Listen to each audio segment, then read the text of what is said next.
Bonjour tout le monde, je suis Mira et je suis excitée comme tout pour ce week-end parce que c'est notre module dans ma formation de professeur de Vinyasa. C'est le module sur le Tantra et ça va être co-enseigné avec Magali Tirel et moi.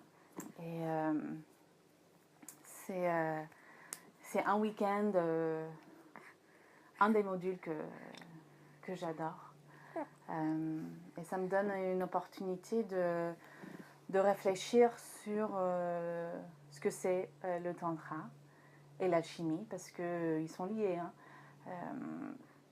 Le tantra, c'est une sorte d'alchimie de l'Inde. Et donc, qu'est-ce que c'est cette alchimie? C'est le principe, en général, c'est la transformation. Et ce que j'enseigne, c'est au cœur de mon enseignement. C'est cette transformation. Mais avant de transformer des choses, il faut avoir de la matière pour cette transformation. On ne peut pas transformer rien, le vide. Et aussi, on ne peut pas transformer des choses qui sont déjà bien. Donc, on travaille plus avec des choses que normalement, on ne regarderait pas. Dans cette pratique, donc je travaille beaucoup avec les idées de Carl Jung. Je suis attirée par son travail depuis très très longtemps et c'est aujourd'hui que je vois que les choses commencent à me montrer que j'étais sur un chemin depuis très longtemps de ce concept de l'union. Et le yoga, c'est l'union. C'est d'accepter tout ce qui est et de l'intégrer et après de transformer. Dans ce yoga qu'on pratique avec Magali, c'est le concept d'accepter tout ce qui est. Et récemment, Magali a écrit un article dans Yoga Magazine sur ce sujet. Tout ce qui est. Ça veut dire tout. Ça veut dire les choses qui sont désagréables, les choses qui sont super. Parce que ça, c'est la vérité, ça, c'est la vie. On n'est plus dans l'idéal. Il y a un grand problème pour moi dans l'idéal. Et rassurez-vous, moi, j'étais dans l'idéal pendant très longtemps. Et c'est assez récemment que je me sens complètement libérée de l'idéalisme. Comment la vie devrait être. Comment les gens devraient être.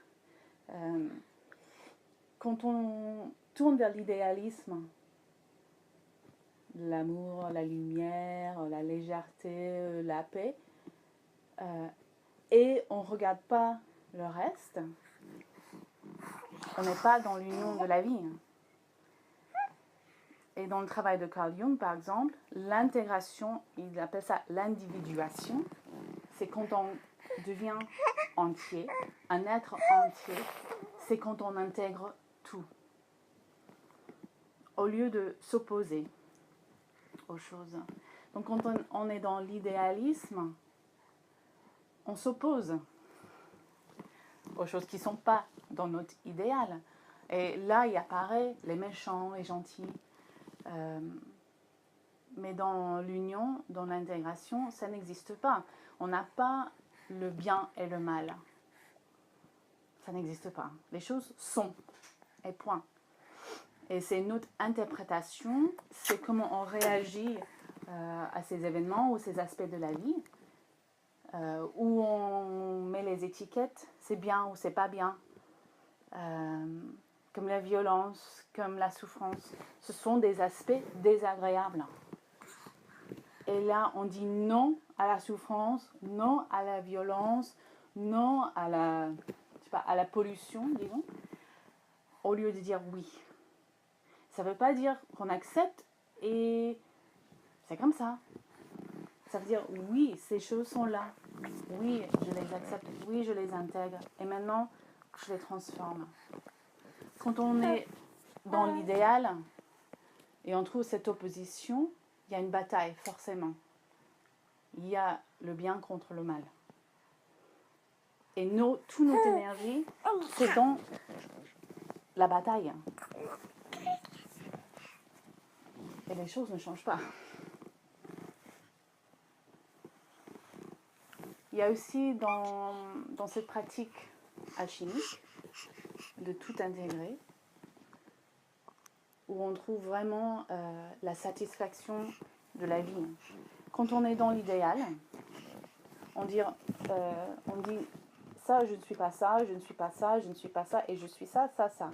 Je suis gentille, je vois que la beauté, l'amour, et tout le reste, je ne suis pas. Je ne suis pas la violence, ça c'est pas moi. La souffrance, moi je ne crée pas de souffrance autour de moi, ça c'est pas moi. Ça veut dire on rejette une grande partie de la totalité de la vie.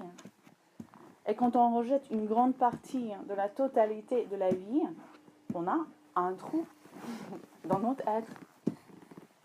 Et même si on est sur un chemin spirituel, si ce chemin spirituel est dans le ça, je suis pas ça, je suis pas ça, je suis pas mon corps, je suis pas mes émotions, je suis pas ça, je suis pas ça, il y a ce trou qui existe.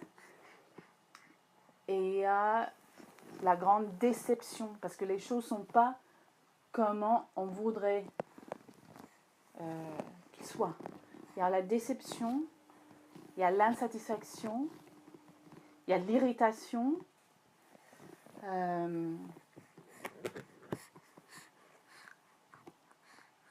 Et quand on est dans quand on intègre la totalité de la vie, je suis ça, je suis mon corps, je suis mes émotions, je suis cette violence, je suis cette pauvreté.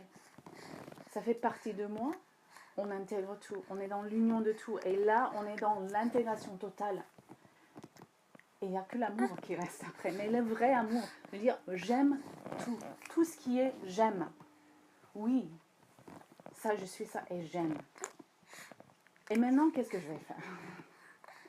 Maintenant, comment est-ce que je vais avoir une présence sur cette terre, une présence puissante, une présence qui compte? C'est en disant oui à tout, à tout, à tout, à tout. Et quand on prend par exemple le dieu Shiva, c'est un exemple, c'est l'exemple parfait. Shiva, c'est pas juste la conscience pure sur sa montagne en méditation. Shiva, il traîne dans les cimetières. Il met des cendres autour de lui. Et ces gens qui suivent Shiva, même aujourd'hui, donc ils font les mêmes actions pour montrer qu'il n'y a pas de dualité, il n'y a pas de différence, il n'y a pas de bien et de mal. Que tout est, point. Donc, ils boivent de l'alcool, ils prennent des drogues, mangent de la viande pour être dans la pratique de transformation. C'est pas en restant dans le healthy lifestyle. Ça, c'est autre chose. Healthy lifestyle, c'est autre chose complètement. Pour moi, ça n'a rien à voir avec la transformation de l'âme. J'ai rencontré récemment un prof de yoga qui mange de la viande tous les jours. Et il a une pratique, un enseignement sublime. Sublime. Donc les Shivaïtes, les gens qui aujourd'hui qui suivent Shiva, ils vont aller très loin. Hein. Moi, je ne vais pas aussi loin, mais par exemple, si on rencontre cette personne, une personne qui suit Shiva, il peut aller jusqu'au s'essuyer le cul avec sa main, avec sa merde sur sa main, et tendre sa main pour te serrer la main, avec la merde dans sa main, pour montrer qu'il n'y a pas de bien et de mal, il n'y a pas de différence. Il y a de propre, il n'y a pas de propre, il n'y a pas de sale. Des choses sont comme elles sont. Et là, quand on accueille tout ce qui est dans la vie, là, il y a la possibilité de transformer les choses. Quand on rejette, on se fragilise. On n'a plus la capacité de prendre la vie telle qu'elle est. Il y a des événements déstabilisants, on ne sait plus quoi faire. On fond. Ou on décolle. On se sépare des choses. Mais là, on est là, dans la boue, et on transforme des choses, on rend des choses en or. Parce que c'est ça la vie sur Terre. C'est ça la vie de l'être humain. Ouais. Donc, je voulais juste partager avec vous un peu de ce qui est au cœur de, pour moi, ce qui est le yoga. Au moins, c'est le yoga que j'enseigne. Alors, bonne intégration, bonne union, bonne yoga, bonne alchimie. Et merci d'avoir regardé ce petit clip. Et si vous avez liké cette vidéo, n'oubliez pas de liker et abonnez-vous à cette chaîne.